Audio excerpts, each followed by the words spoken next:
Hi there, my name is Sam Plakun, and I am the program manager at the Environmental Film Festival in the nation's capital. And I am so pleased to be speaking with Katie Schuler today. Katie is the director of Where Life Begins, a finalist for DCEFF's Eric Moe Award for the Best Short on Sustainability. Thanks so much for taking the time, Katie. Awesome. Thanks so much for having me, Sam. It's an honor to be a part of this festival.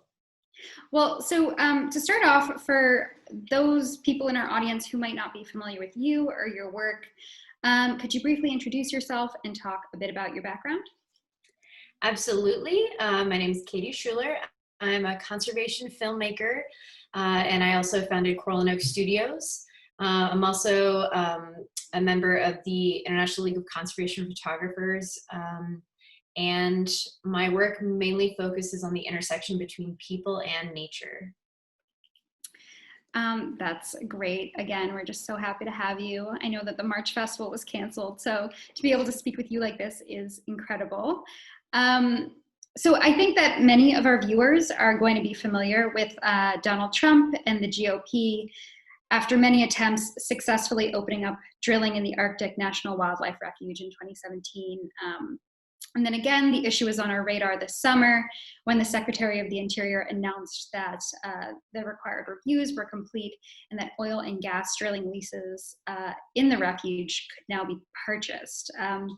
Can you elaborate on that extremely rudimentary overview and talk a bit about what motivated you to tell the story? Absolutely. I think you actually did a great job of describing that backdoor provision that the Trump administration used. I think, what's important to understand here is that we're kind of breaking our own laws to develop this land for oil and gas. And it's really sad because it's one of the last truly wild places on US soil, let alone, one of the most amazing wildernesses on the planet. And the Arctic Refuge needs our protection. And as you said, it's never been more under threat than it is right now. And so we've been working with various partners in the Gwich'in community and the Wilderness Society. Those were also our partners for this film. And so they're very much on top of kind of the latest of what's going on and the play-by-play. But we are just, doing everything we can story-wise to help amplify not only the Wilderness Society, but kind of the Gwich'in and the fight that they've been fighting for decades. And so what I can say is, the fight is still ongoing. The good news is that out of the top 6 US banks, that would basically aid whoever buys the land. They would provide leasing. So out of those top 6 US banks, 3 of them are basically, they're rejecting funding for Arctic drilling. And those are Wells Fargo, JP Morgan, Chase, and Goldman Sachs. And so now our goal is to put pressure on the remaining 3, which is Citigroup, Bank of America, and Morgan Stanley. So if you bank with one of these or are in a position to help us put pressure on them, we're kind of asking who wants to be the last of this bunch to protect the Arctic Refuge. And you can find out more at wilderness.org/Arctic Refuge. That's great. So our viewers can really do something that could make an impact when it comes to preserving this area. So you talked a bit about the Gwich'in community. Our main character in this film is from the Gwich'in community, and you yourself are not Gwich'in or native. So I wondered what were some of your thoughts and considerations when you started this project as a non-native filmmaker going into the Gwich'in community? Absolutely, Sam. I think with all of my filmmaking and storytelling endeavors, I do a lot of learning and listening as I go. And it's not, especially in this case, it's not my story, it's their story. So what I do when I get on the ground is I kind of take a backseat approach and let everything absorb. And I come with certain expectations of what the story might be and what might be the best case scenario. But I try very hard to be open to serendipity and maybe adjusting that vision, either in big or small ways, to best reflect what's happening. And in this case, with the Gwich'in community, it worked out pretty spot on with what I had imagined to be the case. And so I was able to kind of embed with the Gwich'in community for a week and get to know Erica, my main character, in a really intimate way. And it's funny because poor Nitinli, the baby, her son, he, I guess, was colicky or is having a bad week. And he was crying the entire time that I was with them. And I just could not get a shot of like a cute baby to talk about, the kind of the beauty of birth and bringing new life into the world. And there is some tears, but you also kind of want some stillness and moments where the baby's not upset and in pain or whatever is going on with that poor baby. And Inley just wouldn't give it to us. And then on the very last hour of the last day, he just like took a nap. And then when he woke up, I was right there with the camera and he gave me, that face that you see in the film where he's almost like smiling and cooing. And so that was really magical. And I think it really does take time. You need to take the time to spend with your character and within the community to really get a handle on whether your story is aligned with their message and that you're able to authentically amplify what they're already trying to do.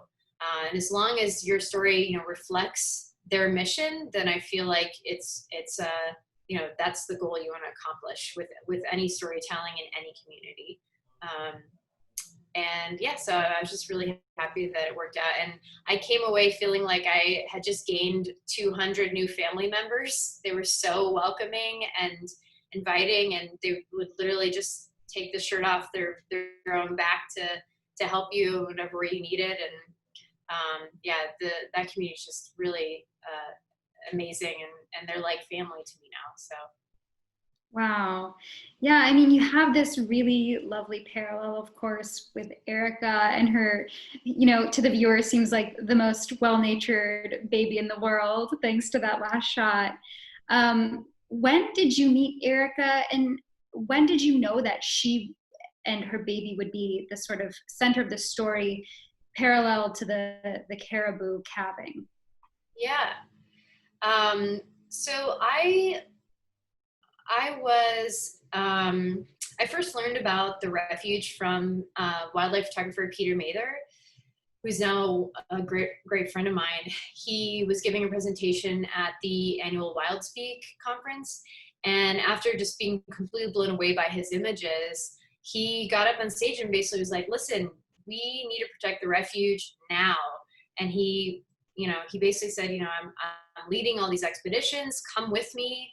Let's unite as storytellers and save these lands and these animals. And that really inspired me to do just that. And so, it took a little bit of working with Peter and a couple of organizations to secure funding. And that's when the Wilderness Society came into the picture, and they were already working with the Gwich'in, and as was Peter. And so that's kind of the dream team that came together. And then once we started talking, I was looking into how to really hone in on the heart of this issue. And what it all goes back to is this piece of land that is the calving grounds where the caribou give birth to their young. That is the heart of the Arctic refuge. All of the different animals, this ecosystem all depends on the health of the caribou and that herd. And without their calving grounds, without a safe place for them to give birth to their young, their herd is going to decline, just like we've seen other caribou herds decline that lose their calving grounds.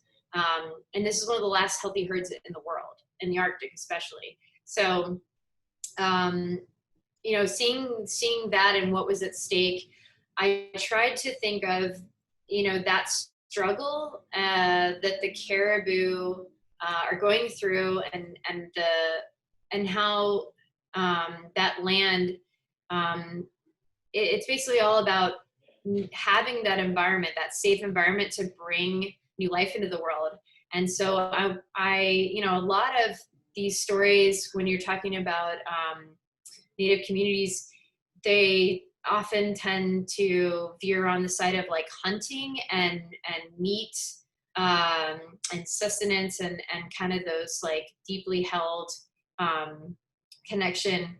But I kind of wanted to take it a different direction and talk more about how there's this universal experience of birth, this kind of primal shared experience of bringing new life into the world, and kind of tie in Erica's experience of giving birth to Ni'inli with the experience that the caribou have of bringing their calves into the world.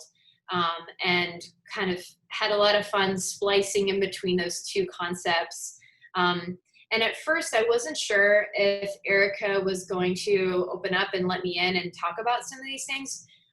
She's very soft-spoken, and I think a lot of times as storytellers, when we get on the ground, we're looking for that loud voice or that spunky personality. And this was kind of an opportunity for me to come down to a much more soft-spoken, gentle kind of mood.